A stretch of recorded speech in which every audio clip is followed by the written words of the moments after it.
ಇವತ್ತು ಮಹತ್ವದ ಸಚಿವ ಸಂಪುಟ ಸಭೆ ಇದೆ. ಸಿಎಂ ನೇತೃತ್ವದಲ್ಲಿ ನಡೆಯುವಂತಹ ಮೀಟಿಂಗ್ ಇದು. ವಿಧಾನಸೌಧದ ಕ್ಯಾಬಿನೆಟ್ ಹಾಲ್ನಲ್ಲಿ ಒಂದು ಸಭೆ ನಿಗದಿಯಾಗಿದೆ.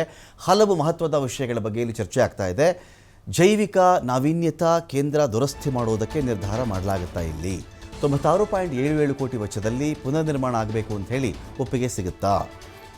ಸರ್ಕಾರಿ ದಂತ ಕಾಲೇಜಿಗೆ ನೂತನ ಕಟ್ಟಡವನ್ನು ನಿರ್ಮಾಣ ಮಾಡಲಾಗುತ್ತೆ ಅಂತ ಹೇಳಲಾಗ್ತಾ ಇದೆ. ಅದು ಕೂಡ ಡಿಸೈಡ್ ಆಗುತ್ತಾ ಇಲ್ಲಿ ಅಂತ. 40 ಕೋಟಿ ವೆಚ್ಚದಲ್ಲಿ ನಿರ್ಮಿಸುವುದಕ್ಕೆ ಒಪ್ಪಿಗೆ ಸಾಧ್ಯತೆ ಇದೆ.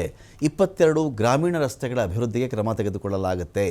39.25 ಕೋಟಿ ವೆಚ್ಚದ ಯೋಜನೆಗೆ ಅನುಮೋದನೆ ಸಿಗಬಹುದು. ಕೃಷಿ ವಿಜ್ಞಾನಗಳ ವಿವಿ ತಿದ್ದುಪಡಿಗೆ ಒಪ್ಪಿಗೆ ಸಾಧ್ಯತೆ ಕೂಡ ಇದೆ.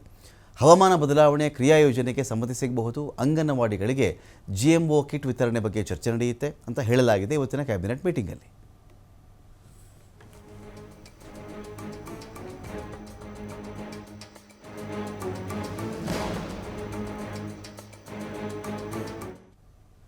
ಜಾಲತಾಣದಲ್ಲಿ ಸುಳ್ಳು ಸುದ್ದಿಯನ್ನು ಹಾಕಿದರೆ ಸುಮೋಟೋ ಕೇಸ್ ಬೀಳುತ್ತೆ. ಇನ್ಮೇಲೆ ವಿಧಾನ ಪರಿಷತ್ನಲ್ಲಿ ಗೃಹ ಸಚಿವ ಡಾಕ್ಟರ್ ಜಿ ಪರಮೇಶ್ವರ್ ಅವರ ಹೇಳಿಕೆ ಇದು.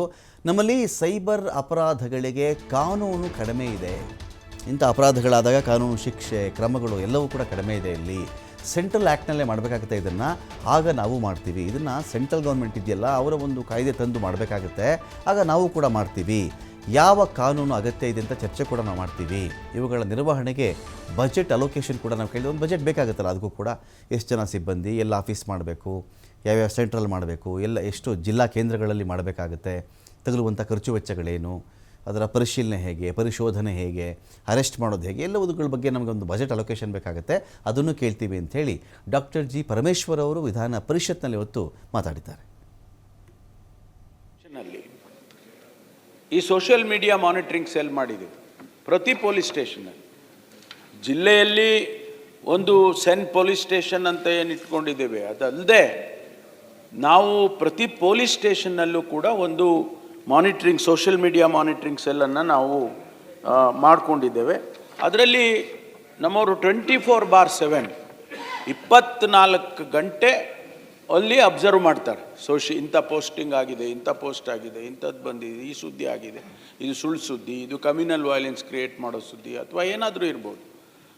ಅದನ್ನು ಮಾನಿಟ್ರ್ ಮಾಡಿ ಸುವಮೋಟೋ ಇಮಿಡಿಯೇಟಾಗಿ ಕೇಸ್ ತೊಗೊಳ್ತಾರೆ. ಯಾರಿಗೂ ಕಂಪ್ಲೇಂಟ್ ಕೊಡಿ ಅಂತ ಕಾಯೋದಿಲ್ಲ. ಯಾಕೆಂದರೆ ನಾನು ಅದಕ್ಕೆ ನಿಮಗೆ ಸ್ಟ್ಯಾಟಿಸ್ಟಿಕ್ಸ್ ಕೊಟ್ಟಿದ್ದೀನಿ. ಸುವಮೋಟೋ 23ರಲ್ಲಿ 238 ಕೇಸ್ ತೊಗೊಂಡಿದ್ದಾರೆ. ಸುವಮೋಟೋ ಇಮಿಡಿಯೇಟಾಗಿ ಅವರು ಗೊತ್ತಾದ ತಕ್ಷಣ ಅವರೇ ಕೇಸ್ ರಿಜಿಸ್ಟರ್ ಮಾಡಿ ಅದನ್ನು ಕಂಡಿಡಿದು ಅವರಿಗೆ ಪನಿಷ್ ಮಾಡ್ತಕ್ಕಂಥದ್ದು. 24ರಲ್ಲಿ 373 ಇದೆ. 25ರಲ್ಲಿ ಇಲ್ಲಿವರೆಗೂ ಬರೀ 65 ಇದೆ. ಜೊತೆಗೆ ಕಂಪ್ಲೇಂಟ್ ಕೊಟ್ಟಿರ್ತಕ್ಕಂಥದ್ದು, ಕಂಪ್ಲೇಂಟ್ ಕೊಟ್ಟಿರೋದು 640 ಕೇಸಸ್ಸು 23ರಲ್ಲಿ, 24ರಲ್ಲಿ 618, 25ರಲ್ಲಿ 85, ಒಟ್ಟು 2018